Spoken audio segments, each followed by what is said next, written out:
ang mga kwento ng pag-ibig, kwento ng buhay, at kwento ng pag-asa dito sa Barangay Love Stories. Love Stories. Mayroong tinatawag na pantay na pagtingin.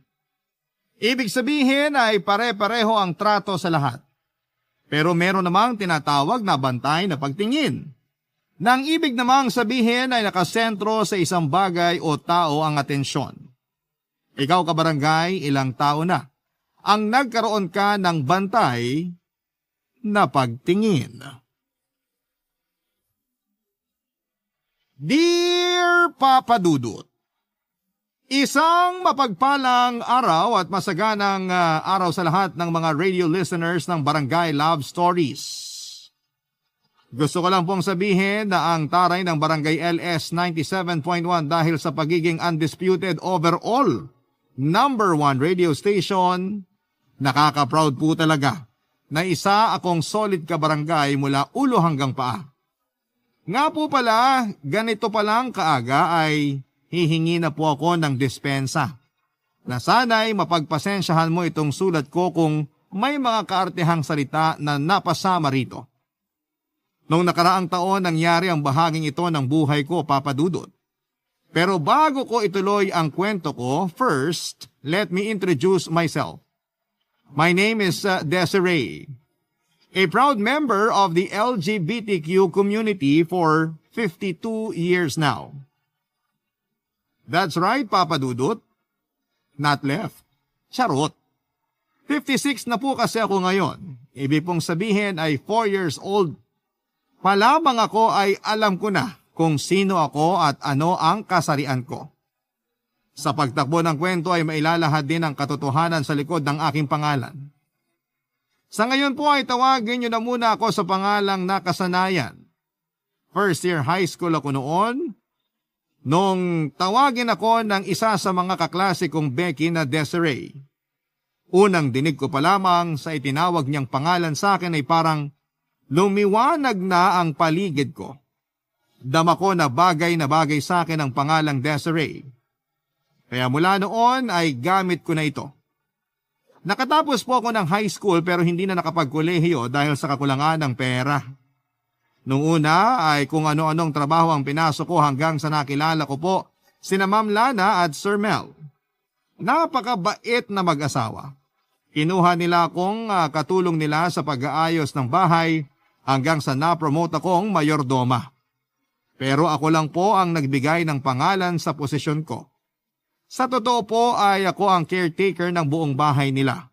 Palagi po kasi silang umaalis papunta ng ibang bansa, kaya madalas ay ako ang nagbabantay ng bahay kasama ang ilang mga kasambahay.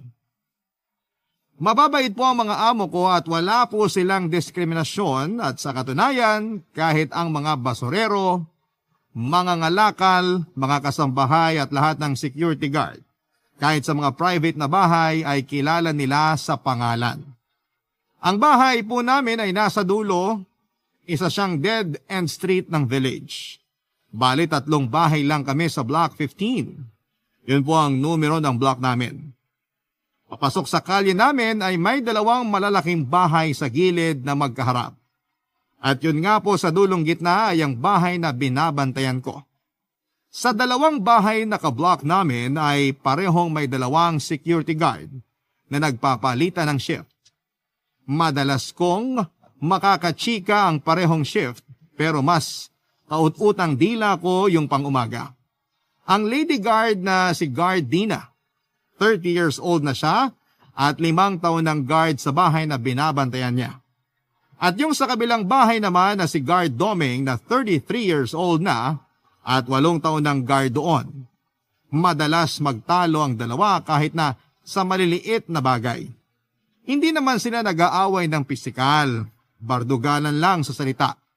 Dinig na dinig ko ang sagutan nila lalo na sa umaga tuwing nagdidilig ako ng mga tanim kong bulaklak sa tapat. Kaya madalas ako ang nagiging referee nila, Papa Dudut. Naigupang barangay chairwoman sa pag-aayos ng problema nila. Palagi po akong pumapagitna, mapaayos ko lamang ang gulo ng 2 ito, Papa Dudut.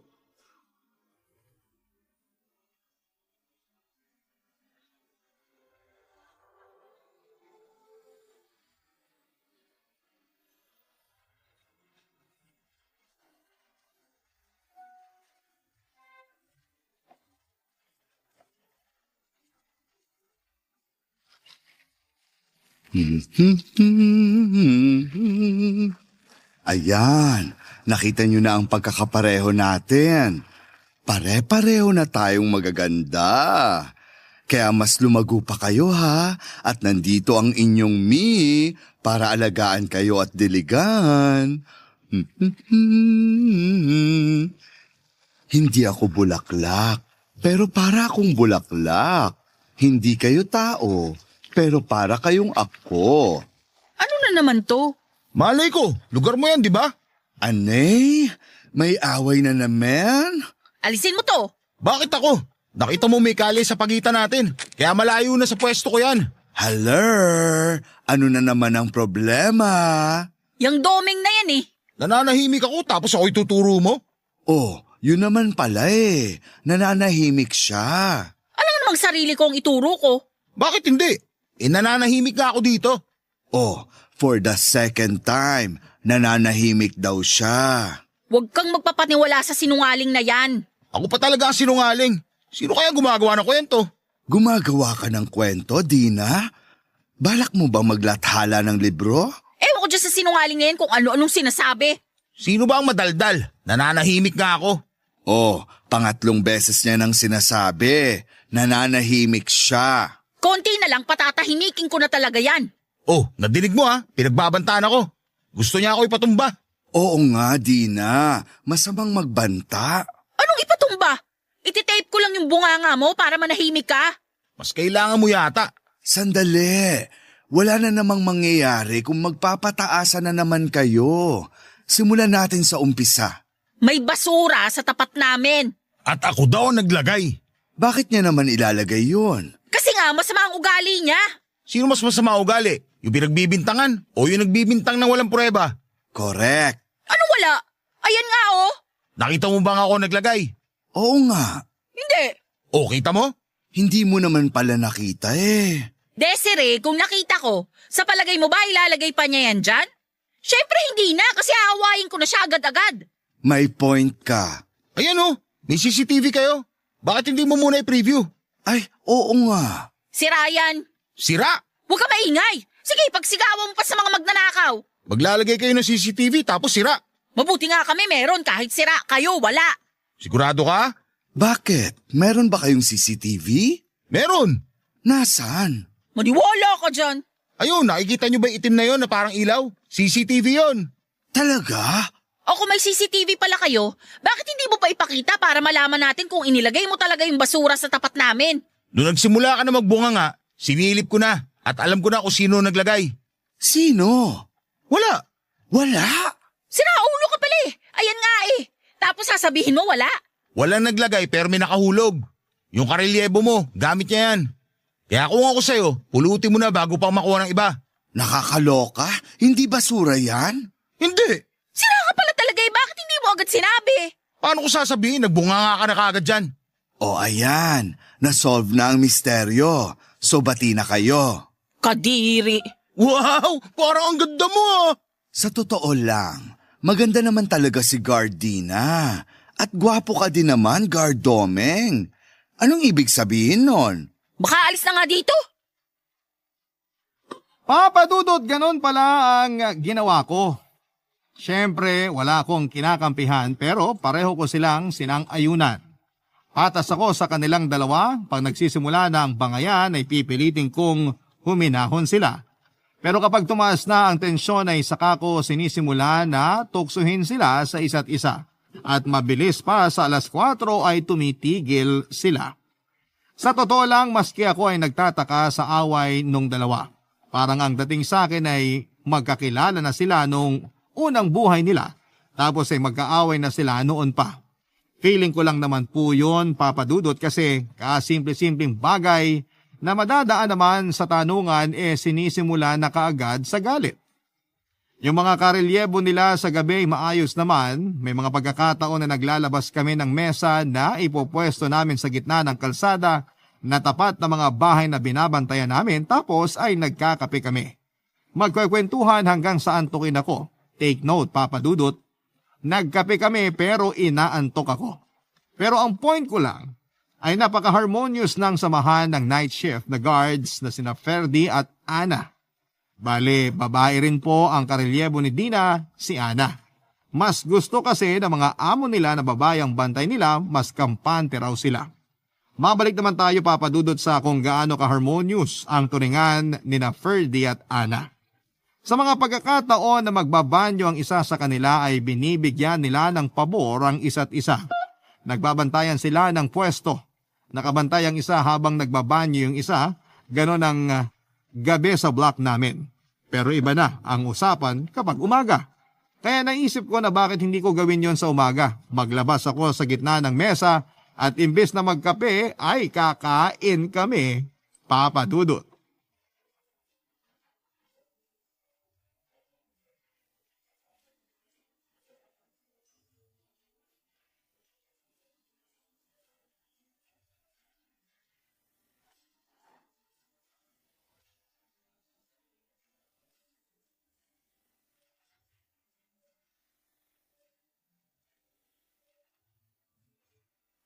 La la la la la la la la la la.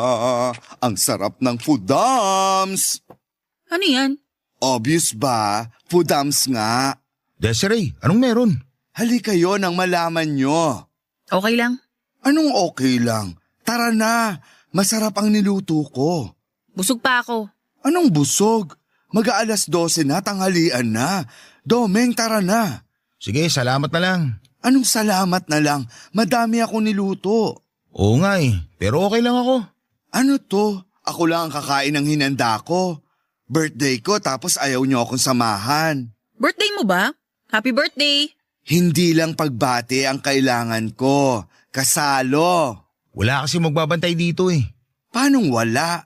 Pag kumakain naman kayo, iniiwan niyo yung poste niyo. Isinasara at kumakain kayo. Pero sa loob naman ako kumakain. Anong diferensya kung nasa loob o nasa labas? Ang importante, kita nyo pa rin at hindi iniiwan ang mga binabantayan nyo. Isasara nyo naman ang mga pinto Mahirap na kasi. Sige, kung ganyan ang gusto nyo, bahala kayo. Kung ito na ang huling birthday ko, babaunin ko ang sakit ng nararamdaman ko ngayon. Uy, huwag ka naman magsalita ng ganyan, Desiree. Bakit ayaw nyong lumabas? Bakit ayaw nyo akong saluhan? Dahil ba ayaw nyong umalis dyan? O ayaw nyong maglapit? Isa yun sa dahilan. Baka naman pwedeng kalimutan nyo na muna ang alitan. Birthday ko naman Lalamig na itong mga niluto ko. Pero kung ayaw nyo, hayaan nyo na lang ako mamatay. Uy, ano ba naman? Lalabas na ako. Sandali, sasara ko lang yung gate. Ayan, buo na ang birthday ko. Maupo kayo. Sakto to, magpalit kayo ng pwesto para ikaw, Dina, nakaharap sa bahay na binabantayan mo. At ikaw, Domeng, nakaharap naman sa inyo. O dissolve. Ang dami naman ito. Marami talaga akong niluto. Kasi syempre, pinakain ko ang mga kasama ko sa bahay. Nagpadala na rin ako sa mga kasambahay sa inyo. Yun ba yung bitbit ni Kokoy kanina? Sana doon na lang pala ako sumalo sa kanila. Sakto lang sa kanila yon.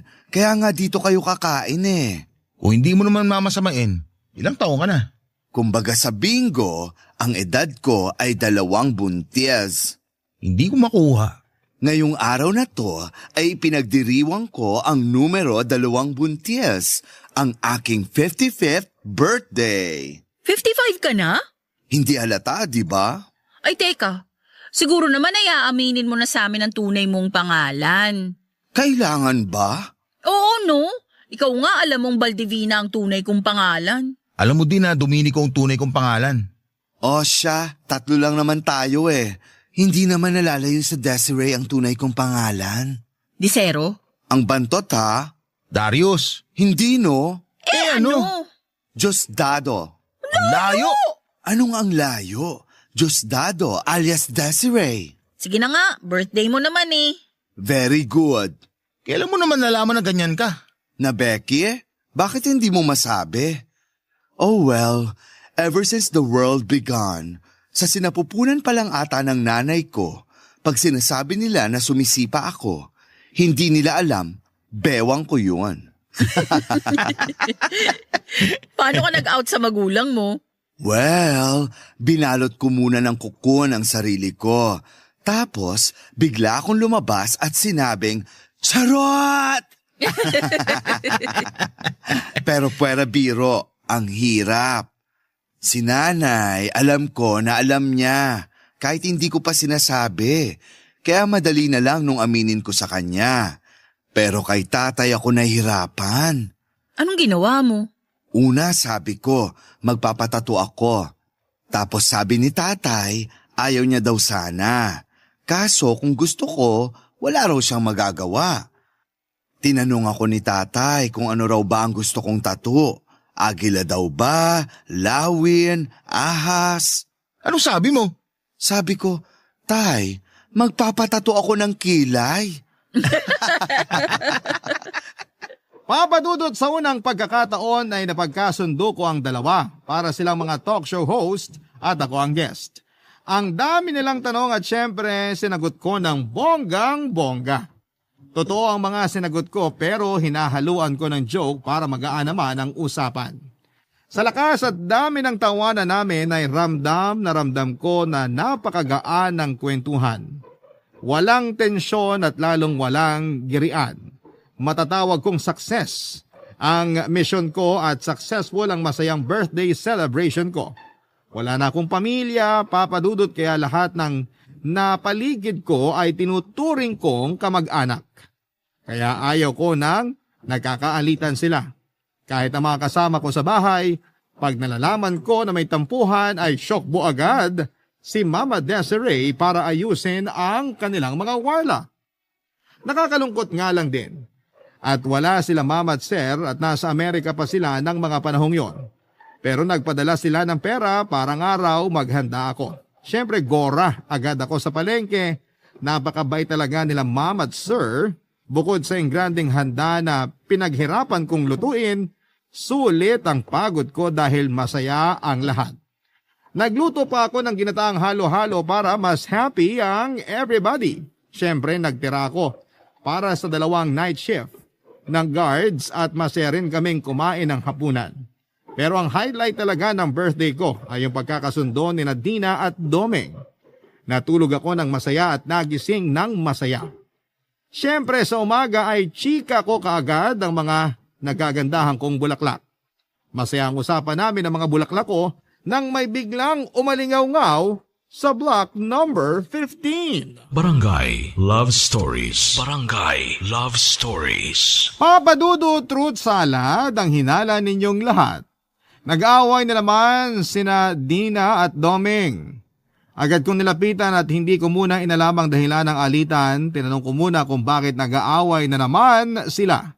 Samantalang ang saya-saya na namin nung tanghali the day before. Inamin nila na nagtinginan pala sila at nagkasundo sa pamamagitan ng senyasan na magsi-ceasefire muna sila para lang sa birthday ko. Muntik akong mahilo sa mga nalaman ko.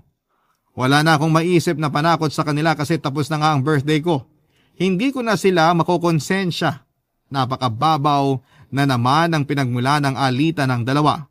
Si Domeng pala ay hindi aware na tapos na ang ceasefire kaya nagtanong ito kay Dina kung bakit hindi pa ito nag-aasawa. Isang topic pala yon na kinakasuklaman ni Dina dahil ilang beses siyang natatanong at kinukulit sa mga reunion ng pamilya tungkol sa topic na yon. Kaya ayon, biglang uminit ang ulo ni Dina at nabungangaan agad si Domeng. Dahil nga sa galit ay walang preno na ang bunganga ni Dina. Kaya ang dami na namang masasakit na salita ang nasabi kay Domeng na siyempre kinagalit din noong tao. Nagpatuloy nga ang gyera, hirap na hirap akong umawat at walang nagpapatalo. Kaya ang ginawa ko, kay Dina na ako nag-concentrate. Binilungan ko na lamang siya at sinabihang mag-usap kami ng masinsinan. May respeto pa rin sa akin si Dina kasi nakinig siya. At nag-usap kami sa tapat ng bahay na binabantayan niya, papadudot.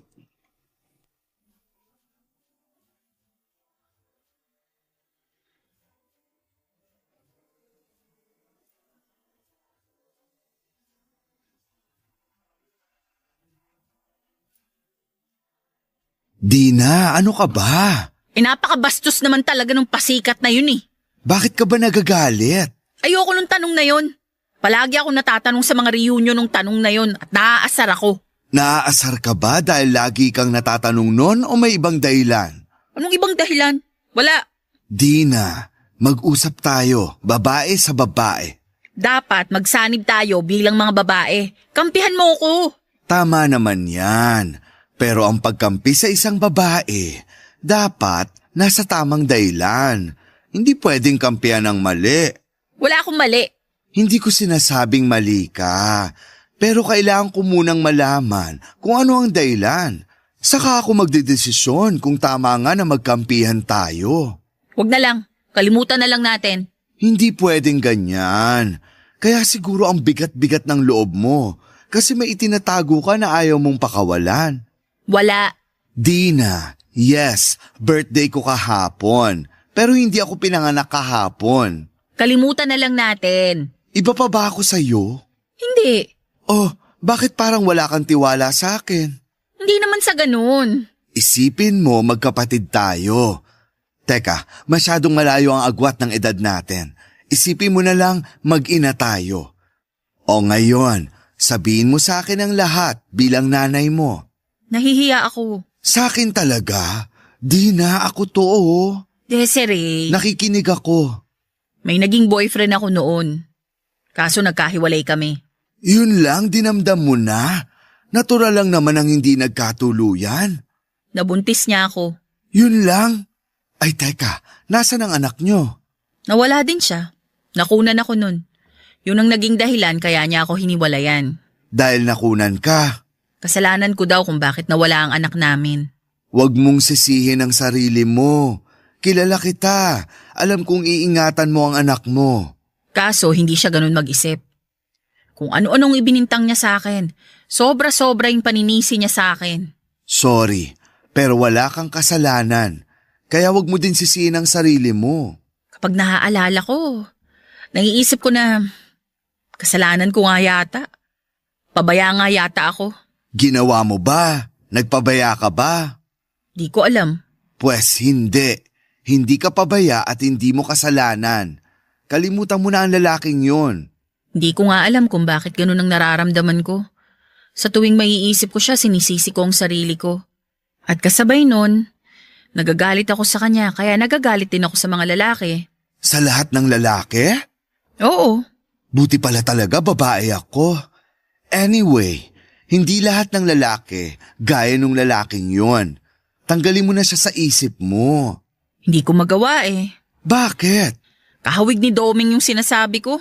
So, bukod tanging kay Doming ka lang galit. Hindi. Basta na lang pumapasok ang galit ko kapag may nakita ako na halos pareho niya. Ugali, pagsasalita, itsura, pagkilos at kung ano-ano pa. Baka naman psychological lang. Ayan, turo sa akin yan ni Sir. Baka daw nasa isip ko lang na akala ko totoo. Pero hindi naman talaga. Dapat daw paglabanan yun. Paano? Ayan si Domeng. Pag nakaharap mo, paglabanan mo ang galit mo sa kanya. Hanapin mo yung kabutihan niya. Susubukan ko. Gawin mo.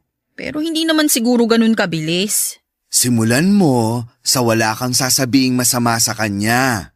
Sige, Promise? promise. Good. Dahil dyan, may aaminin ako. Ha? Ano? Hindi ba nangako ako na ako ang bahala sa lunch nyo? Oo. Aaminin ko na. Ininit ko lang yung kahapon. Nakakainis naman to. Akala ko kung ano na. Okay lang yun. Papa Dudut, madali naman palang kausap si Dina. Kinabukasan ay gumising ako ng maaga bago ang palitan ng gwardya. Maaga pa lang ay kinausap ko na ang mga tanim kong bulaklak para ma-witness ko ang mga magaganap kung sakasakali. Nakita ko na tahimik si Dina at hindi siya nagsimula ng anumang pwedeng pagsimula ng away. Naghintay pa ako ng konti, wala talaga, tahimik lang ang peg niya. Napakasaya ko noong makita kong payapa silang dalawa ni Domeng. Isip-isip ko at least ay kahit na hindi pa sila close, ay hindi naman sila magkaaway. Pinalakpakan ko ng mahina ang sarili ko. Pero ang hindi ko alam ay ang tumatakbo naman sa isipan ni Domeng. Papadudot dahil sa sobrang tahimik ni Dina ay nagdududa na pala si Domeng na may gagawing mas kahindik-hindik si Dina. Ganon daw kasi pag tahimik ang kalaban, may pinaplanong mas bonggang mga pasabog. Kaya sa gitna ng mga ngiti ko ay bigla kong nadinig si Domeng na sinabihan si Dina na hindi raw siya maluloko. Radar daw kasi agad ni Domeng na may maitim na balak si Dina sa kanya. Una ay hindi po pumapatol si Dina pero kita mo ang unti-unti niyang pamumula hanggang sa sumabog na nga siya. Ayon, gera di patani na naman ang dalawa. Maloka-loka ako sa kinakatayuan ko. Pati yata mga bulaklak na meron ako ay nagsakitan din ang ulo. Natural po ay change character na naman ako bilang referee. Inawat ko na naman ang dalawa. Ang hirap nilang awatin. Pero sa pagkakataon na yon ay si Domeng naman ang kinausap ko sa pwesto niya. Si Domeng naman ang kailangan kong makausap ng masinsinan, Papa Dudut.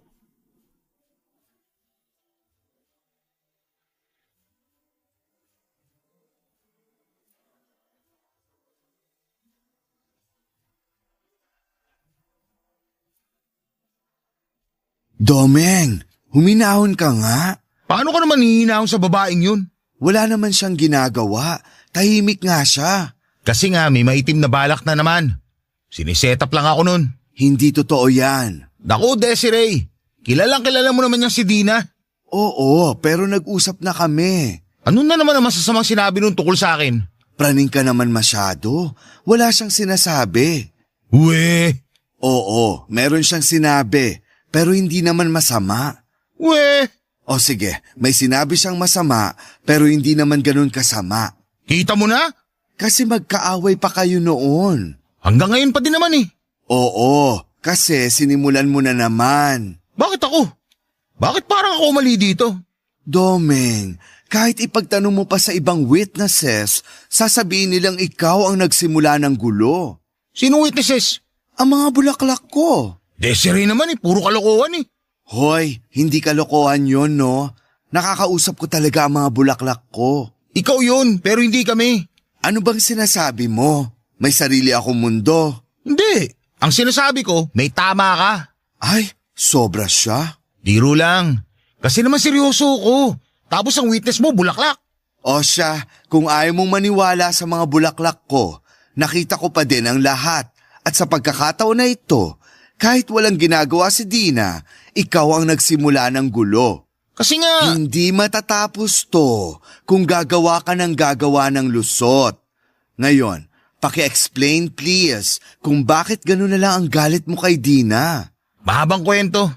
Kahit simulan mo sa 1885, makikinig ako. Mahirap ipaliwanag eh. Pwede ba yun?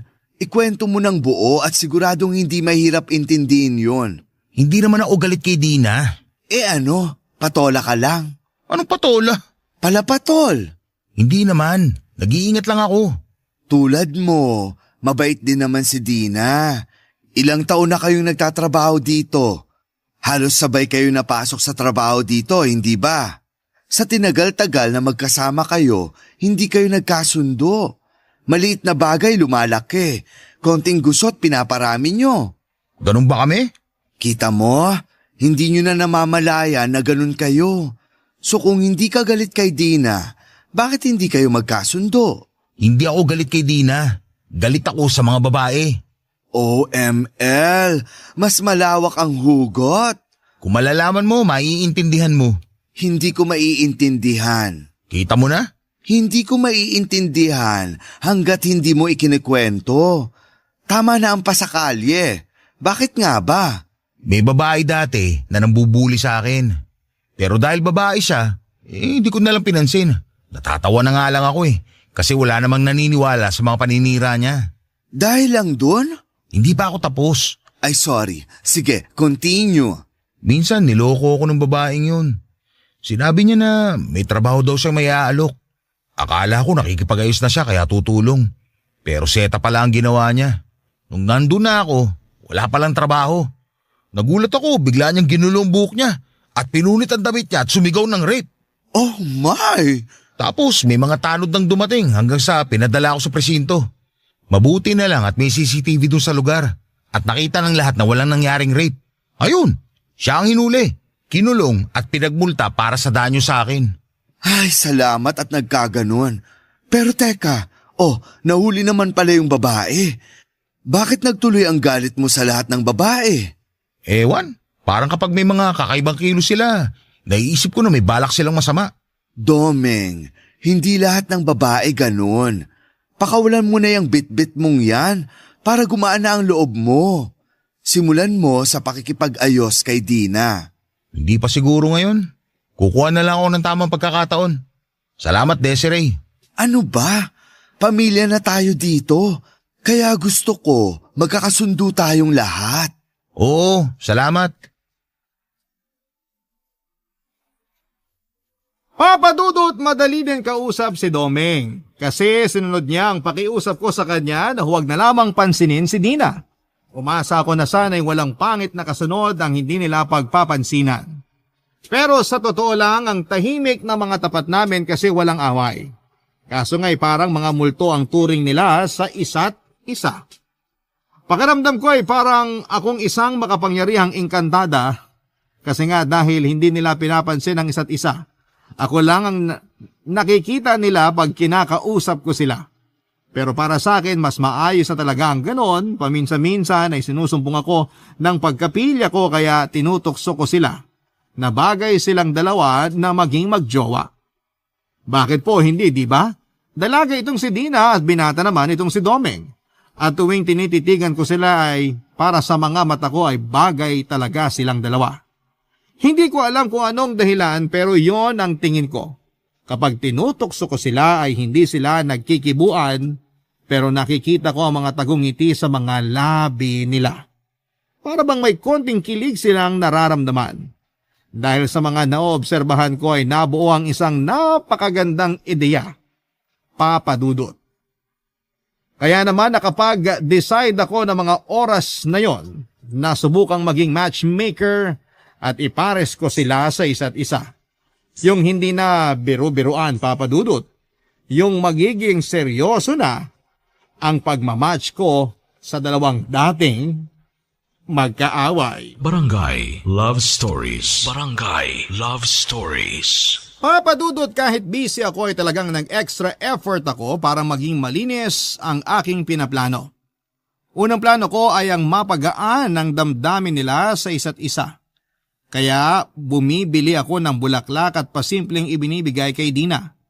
Sinabi ko na pinabibigay yon ni Domeng, hindi siya nagagalit pero hindi rin nagsasalita. Tinatanggap niya lamang. Ganon din kay Domeng, minsan ay bibili ako ng kape para ibigay sa kanya na kunwari ipinabibigay ni Dina. Ganon din, tinatanggap niya pero walang sinasabi. Ang ikalawang plano ko ay ang kuntsabahin ng mga night shift na gwardya. Para isang gabi ay mapigilan nila sandali sina Dina at Domeng na wag agad umalis sa binabantayang mga bahay. Pinakausap ko sa mga night shift ang dalawa para may time ako na maghanda sa labas, sa gitna ng kalye, sa tapat ng mga bahay na binabantayan namin. Mabuti na lang at meron kami sa bahay ng kandila na di kuryente. Hinaram ko muna sa altar namin. Ibinalik ko rin naman ng maayos pagkatapos magamit. Malakas kasi ang hangin, mamamatay ang apoy pag totoong kandila ang ginamit ko. Yun nga lang ang haba ng extension na kinailangang gamitin. Pero ang ganda naman ang kinalabasan. Siyempre, ang special attraction sa ganap na yon ay ang mga luto ko. Nung i-chat ko ang mga night shift guard na handa na ang lahat ay sa kanila tinapos, ang kunwaring pakikipagkwentuhan para lumabas na ng bahay sina Dina at Domeng. Papa Dudut, ang galing ng timing kasi sabay na sabay silang lumabas ng bahay. Siyempre na-shock sila. Bukod sa nagliwanag ang ganda ko ay na-shock sila sa mesa sa gitna ng block namin. Saka ko sila tinawag. Nahiya na siguro ang dalawa kaya lumapit na lamang at kumain. Kailangan nilang kumain kasi pinaghirapan ko yon at isa pa ay ako din ang nagsiserve. Para akong waitress ng sosyal na restaurant. Kasi naman ang ganda ng setup, may pa-candlelight pa. Ng mga oras na yon, Papa Dudut.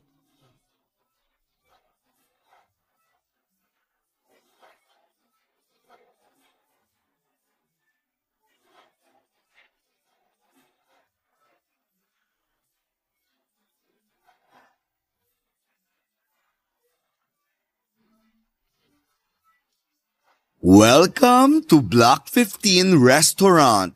I'm Desiree and I will serve you tonight. Wow, Inglesera. Inaral kong mabuti yon mula kahapon.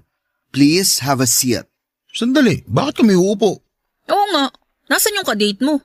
Kaloka, wala akong kadate. Huwag niyo na ngang ipaalala, nasasaktan lang ako. Ay, sorry. Para kanino tong setup? Obvious ba? Para sa inyong dalawa. Sa amin? Plangak! Domeng, pakihila ang upuan ni Dina. Ha? Saan ko dadalhin? Kaloka talaga. Ibig kong sabihin, paupuin mo na si Dina. Alalayan mo ang Silya. Wag na. Kaya ko naman. Shh! Ako ang server, kaya makinig kayo. Go, Domeng! Salamat. Walang anuman. Wala pong champagne, kaya white wine na lang. Naku, sandali. Bawal yan. Ano bang bawal? Tapos na ang duty nyo. Saka hindi naman tayo magpapakalasing. Kung sa bagay. O sige, pahingi.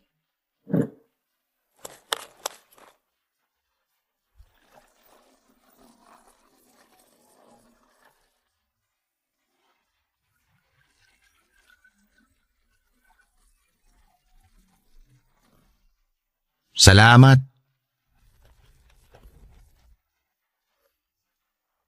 Eto po ang dinner nyo. Doon lang po ako sa gilid. Tawagin nyo lang po ako pag may kailangan. Salamat. Ang ganda naman itong ginawa ni Desiree. Ngayon lang ako nakaranas ng ganito. Ako din eh. Salamat ha. Naku, wala akong alam dito. Si Desiree lang ang may gawa nito lahat. Ganun ba? Akala ko nga din may alam ka dito eh. Oh, wala akong ibang ibig sabihin ha. Akala ko lang naman. Okay lang. Pareho lang naman tayo ng akala. Kain na tayo. Gutom na ako eh. Oo nga, ako din eh. Ano ba to? Tanggalin ko na nga tong takip. Wow! May soup, may liempo, may gulay. Baka makailang rice ako ah.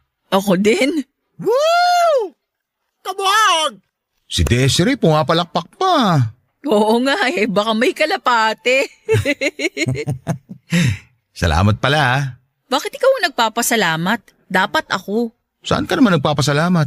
Sa mga bulaklak na binibigay mo. Bulaklak? Oo. Sandali. Ikaw ba nagpapadala ng mga kape sa akin?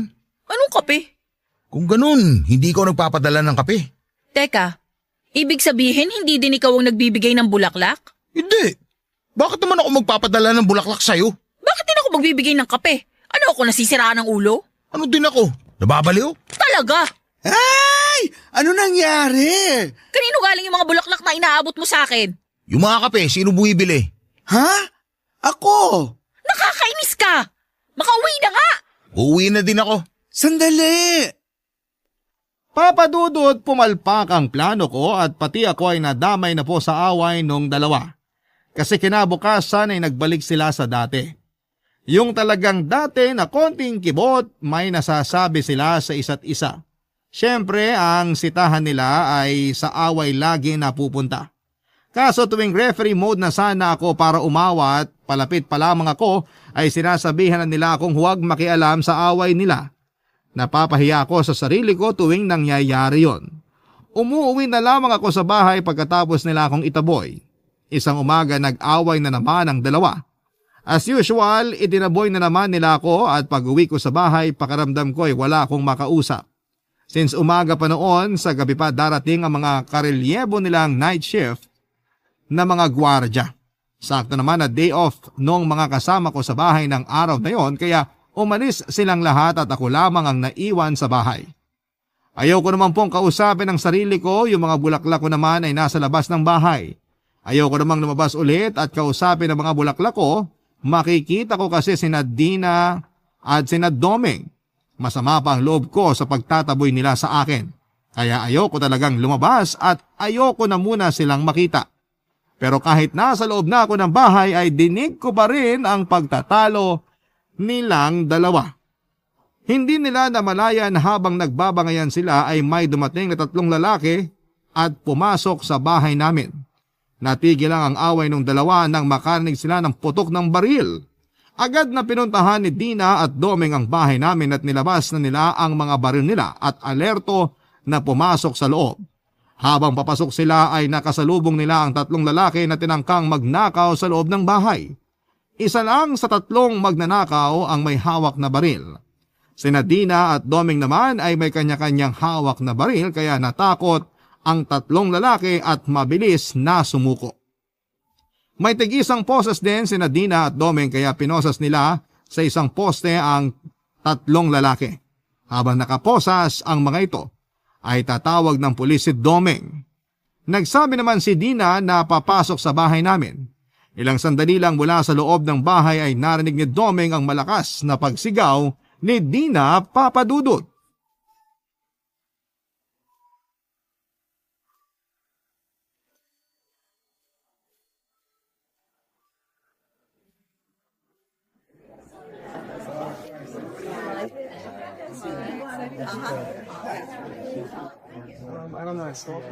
Uy, Dina. Handa ka na ba? Oo, Ngayon ko lang huli nakitang ganyang kaliwanag ang bahay nila, Desiree. oo nga. Nung huling beses na maliwanag ang bahay na yan, nung Pasko, sa dami ng palamuti. Liwanag na masaya. Pero ngayon, iba na. Ngayon, maliwanag siya dahil sa ibang dahilan. At ang mga palamuti, mga bulaklak. Napakadaming nakikiramay. Napakabait na tao kasi niya eh. Kaya lahat apektado sa pagkawala niya. Isipin na lang natin na nasa magandang lugar na siya. Pero mamimiss ko siya. Yung mga kabutihan niya. Laksan mo ang loob mo. Oo. Ipagdasal na lang natin siya. Ano bang pinagsitsikahan nyo? Uy, Desiree! Ano ka ba naman? Nakakagulat ka naman. Ayan, kakakapin nyo, nerbyosot nerbyosa na kayo. Saan ka ba galing? Bakit wala ka sa loob? Bumili ako ng kape. Tara, magkape tayo. Ikaw kakasabi mo lang na nagiging nerbyoso na kami kakakape. Tapos magpapakape ka? Ito naman, may juice din akong binili. Tara na, hinihintay na kayo ni Sir. Huwag ka nga manakot. Biro lang. Siyempre, isa kayo sa mga sobrang kaklose ni Sir. Nakakalungkot talaga. At sa Amerika pa siya binawian ng buhay. Buti pala, naiuwi siya dito. 3 linggo din bago naiuwi ang katawan niya. Yan kasi ang hiling niya, na dito siya maiburol at mailibing.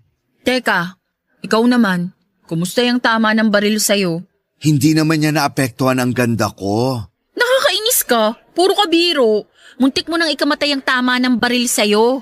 Oo nga, buti na lang hindi maluba ang tama kung hindi. Kundi ano, ako sana yung pinaglalamayan. Hoy! Ayokong isipin yan. Alam mo, noong mahina ka pa, ayaw ko din tanungin baka makasama sa'yo. Pero ngayong medyo okay ka na, siguro pwede na mag-usisa. Bakit ka ba kasi nanlaban pa dun sa mga magnanakaw? Nakakaloka, na-misinterpret nila ako. Hindi naman ako manlalaban. Tatakbo sana ako papasok ng bahay para isara yung pinto. Napalakas lang ang tili ko, kaya ayun, nagulat yung magnanakaw, kaya nakalabit ang baril. Ibig mong sabihin, nagulat lang sa'yo yung magnanakaw? Mismo, kaya nga naawa rin ako. Pero nagtangka pa rin silang magnakaw, kaya kailangan pa rin nilang maparusahan. Oo no, bunti ka na nga. Ano? Alam mo pa Juliet yan?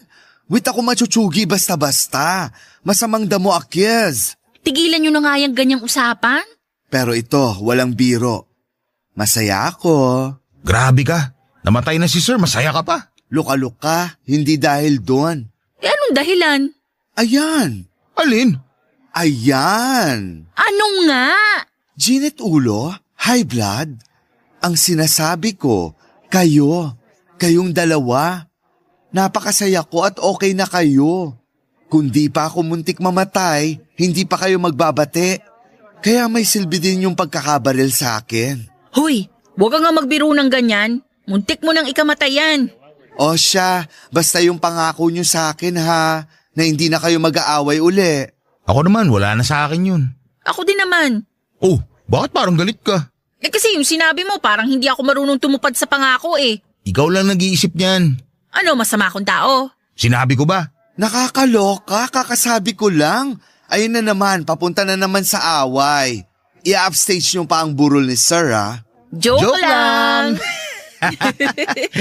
Sinusubukan ka lang namin. Nakakaloka kayo. Basta ha, kahit anong mangyari, Ang pangako ay pangako. Oo, hindi ko nakakalimutan yun. Di na. Oo naman, pangako yun eh. O siya, tara na. At nang masilip nyo na si Sir. Papa Dudut, syempre napatunayan ko po na hindi ako yung pinaglalamayan. Kasi eto po ako at nagkukwento pa. Inatake po sa puso ang amo kong lalaki sa Amerika po siya binawian ng buhay. Inuwi po rito sa Pilipinas ang katawan niya sa kahilingan niyang sa bahay niya iburol. Ako naman po kahit may benda at iika-ika ay punong abala pa rin para asikasuhin ang mga bisita. Matanda na rin po kasi si ma'am kaya hindi na masyadong makapag-estima ng mga nakikiramay. Dahil nga po sa mabait ang mga amo ko ay nakiramay ang buong village mula Block 1 hanggang sa amin sa Block 15. Kaya pagod the Philippines ang ganda ko sa pag-aasikaso. Siyempre kilala ko bilang machika kaya pinangatawanan ko po ang aking reputasyon. Kaya sina Dina at Doming na pinakitaan ng kabutihan ni Sir ay apektado rin sa pagkawala niya. Tumulong din ang dalawa sa pag-iistima ng mga bisita. Malungkot man ang eksena ay masaya pa rin ako. Masaya ako hindi lang dahil sa hindi na nag-aaway sina Dina at Doming kundi napaka-sweet nila. Papa Dudut dahil sa magandang turingan ni Dina at Doming sa isa't isa noong lamay. Feeling ko ay may suot akong korona habang rumarampa, bit-bit ang mga kape at mga chichirya. Ramdam ko po na ako ang nagwagi dahil sa pagkakaayos nilang dalawa. Hindi ko lang sila basta napagkasundo kundi napagkaisa ko pa sila. Isa lang ang nasabi ko noon, bongga! At hanggang ngayon ay bongga pa rin kasi mag-iisang taon nang magkarelasyon ang dalawa. Ang first anniversary nila ay kasabay ng babang luksa ni Sir. At ako naman, ganun pa rin. Wala pa rin love life pero okay lang. Itutuloy ko na lang ang pagiging ina sa mga kasama ko sa bahay at sa mga security guard na kapitbahay. Salamat po Papa Dudut sa ibinigay ninyong oras para may parinig ang kwento ko sa Barangay Love Stories. Kayo talaga ang official number 1 ng inyong forever, kapuso at kabarangay, Desiree. Nagustuhan ng iyong napakinggan? Ituloy yan via live stream sa www.gmanetwork.com/radio. Barangay LS 97.1 Forever.